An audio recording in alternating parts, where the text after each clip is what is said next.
Assalamualaikum warahmatullahi wabarakatuh. Perkenalkan, saya Faizal Anugrah Akbar dari kelas IT 206. Di sini saya akan menjelaskan topik pembelajaran MKU Estetika Humanisme. Dan saya mengambil tema tentang Industri 4.0 dan Society 5.0. Industri 4.0. Istilah revolusi industri 4.0 mengacu pada fase evolusi industri yang ditandai oleh adopsi teknologi digital, kecerdasan buatan, konektivitas, dan integrasi sistem dalam berbagai bagian produksi dan kehidupan manusia. Hal ini merupakan evolusi dari sektor sebelumnya dan mencakup perubahan besar dalam distribusi, produksi, dan interaksi manusia dengan teknologi. Sedangkan Society 5.0 dalam bahasa Jepang adalah istilah yang menggambarkan tahap perkembangan masyarakat yang didorong oleh kemajuan teknologi. Istilah ini merupakan lanjutan dari Society 4.0 dan biasanya dikaitkan dengan revolusi industri 4.0 yang mencakup hal-hal seperti digitalisasi, otomatisasi, dan konektivitas industri. Dengan menggunakan teknologi canggih seperti kecerdasan buatan, robotika, Internet of Things atau IoT, dan Big Data, masyarakat 5.0 bertujuan untuk mewujudkan masyarakat yang lebih berkelanjutan dan inklusif. Konsep ini mengutamakan manusia dan berusaha untuk mengatasi berbagai masalah sosial, ekonomi, dan lingkungan. Apa itu revolusi industri 4.0? Revolusi industri pertama pada abad keempat, pada abad ke-18 ini merupakan revolusi industri pertama yang berkonsentrasi pada mekanisasi dan produksi massa dengan mesin bor. Lalu yang kedua muncul pada awal abad ke-20. Ini merupakan revolusi yang menekankan teknologi perakitan dan produksi massal berbasis listrik. Dan revolusi industri yang ketiga, pada revolusi industri ketiga ini ditandai oleh perkembangan teknologi informasi, komputerisasi, dan otomatisasi pada paruh kedua abad ke-20. Lalu revolusi industri keempat pada awal abad 21, tahap transformasi industri ditandai oleh integrasi teknologi digital, fisik, dan biologis. Ini menyebabkan perubahan besar dalam proses produksi, distribusi, dan konsumsi.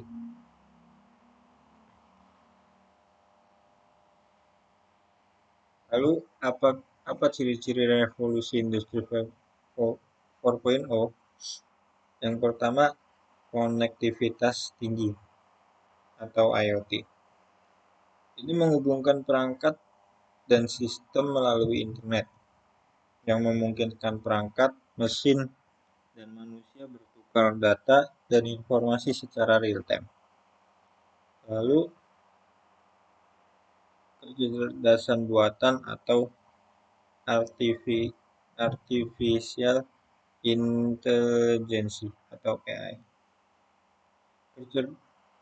Penggunaan teknologi kecerdasan buatan untuk memproses data besar dan mengambil keputusan pada kompleks berdasarkan pola dan analis.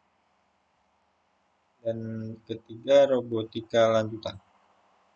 Pembuatan dan penerapan lebih banyak robot cerdas dan otomatisasi dalam berbagai industri dan manufaktur hingga layanan. Dan yang keempat, manufaktur aditif atau 3D printing. Membuat produk dengan menambah lapisan material secara bertahap berdasarkan model digital. Selanjutnya, analisis prediktif dan big data. Pengumpulan, analisa, dan pemanfaatan data yang sangat besar untuk memperoleh pemahaman yang lebih baik tentang perilaku dan tren konsumen serta untuk membuat ramalan tentang apa yang akan terjadi di masa depan. Lalu sistem cyber fisikal. Hubungan erat antara dunia digital dan dunia fisik.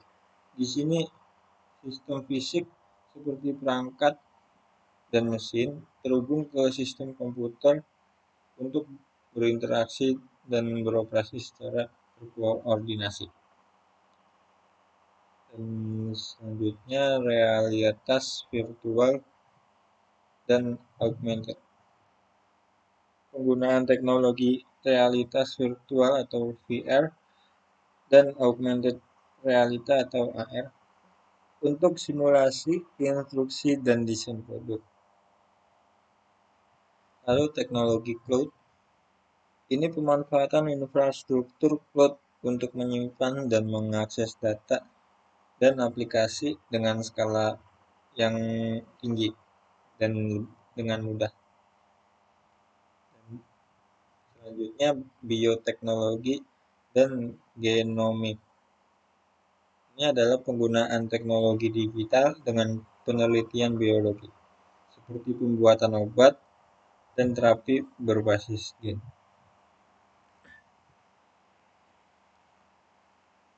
Lalu apa aja kompetensi yang harus di-upgrade?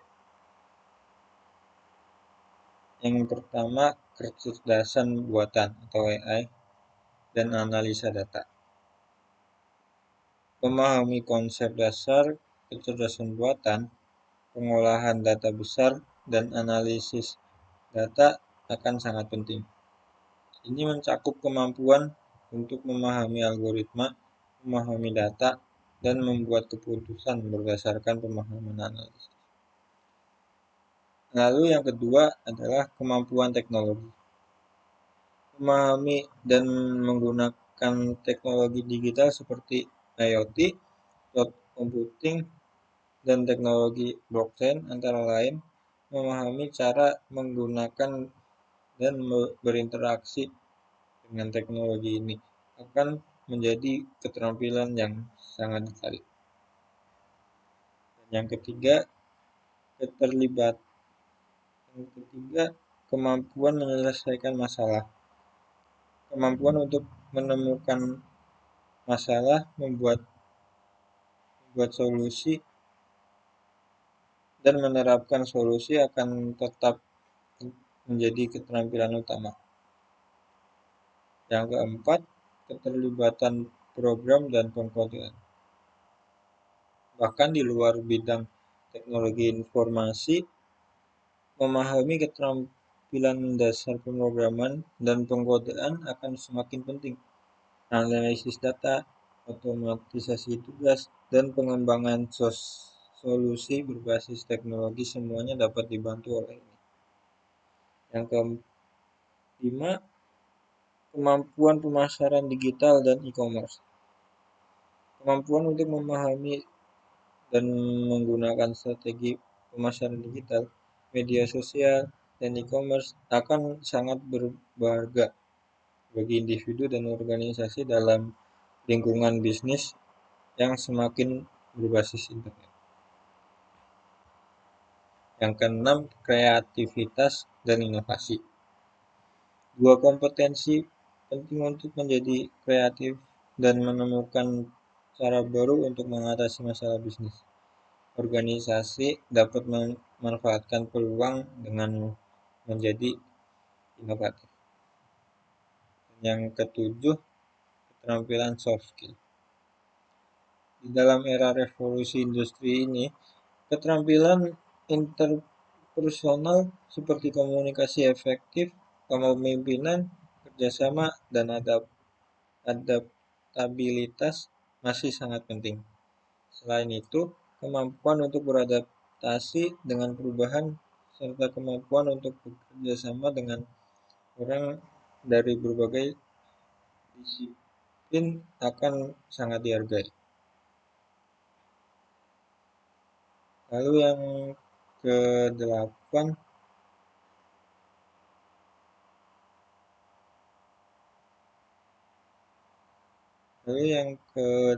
kemampuan teknologi.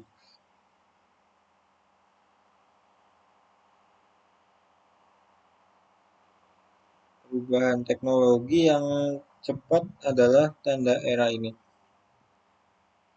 Kemampuan untuk terus belajar dan berkembang secara mandiri akan menjadi kemampuan penting untuk mengikuti perkembangan yang terus berubah. Yang kesembilan, etika digital dan keamanan informasi. Di dalam dunia digital yang kompleks, sangat penting untuk memahami bagaimana menggunakan teknologi secara etis dan bagaimana melindungi informasi pribadi dan perusahaan. Yang ke-9, yang ke-10 pemahaman bisnis dan keuangan. Memahami dasar-dasar bisnis dan keuangan akan membantu orang-orang dalam membuat keputusan dan informasional dan strategis, terlepas dari sektornya. Lalu karakteristik Society 5.0 adalah koneksi penuh. Koneksi penuh adalah teknologi digital menghubungkan setiap aspek kehidupan dan lingkungan, yang memungkinkan kolaborasi dan pertukaran informasi yang lebih efektif. Selanjutnya, integrasi teknologi dan manusia. Bukan untuk mengganti manusia, teknologi modern digunakan untuk meningkatkan kemampuan mereka dan kualitas hidup mereka. Selanjutnya, sustainability atau keberlanjutan. Ini berusaha membangun masyarakat yang ekonomi, sosial, dan lingkungannya yang berkelanjutan. Selanjutnya, menyelesaikan tantangan sosial. Masalah sosial seperti kesenjangan ekonomi, populasi lanjut usia, dan perubahan iklim ditangani melalui penggunaan teknologi. Yang terakhir, inklusivitas. Ide ini bertujuan untuk memastikan bahwa kemajuan teknologi dapat dinikmati oleh semua orang. Lalu, apa hubungan industri 4.0 dengan society 5.0? Meskipun industri 4.0 dan society 5.0 adalah istilah yang berbeda, tetapi keduanya saling terikat. Industri 4.0 adalah revolusi industri yang merujuk pada penerapan teknologi digital seperti IoT, AI, Big Data, dan otomatisasi dalam proses produksi dan manufaktur. Ini menggambarkan transformasi industri yang mengarah pada penggunaan teknologi canggih untuk membuat produksi yang lebih efisien, meningkatkan produktivitas, dan mengurangi biaya. Fokus industri 4.0 adalah aspek teknologi dan bisnis. Dan Society 5.0 itu adalah itu sebaliknya.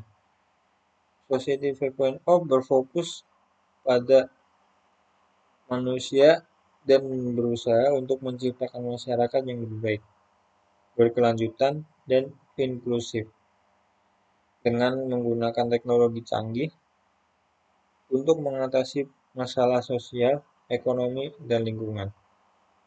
Ini mencakup penggunaan teknologi dalam berbagai sektor, seperti pendidikan, kesehatan, energi, dan transportasi. Terima kasih. Sekian presentasi dari saya. Mohon maaf jika ada salah kata. Assalamualaikum warahmatullahi wabarakatuh.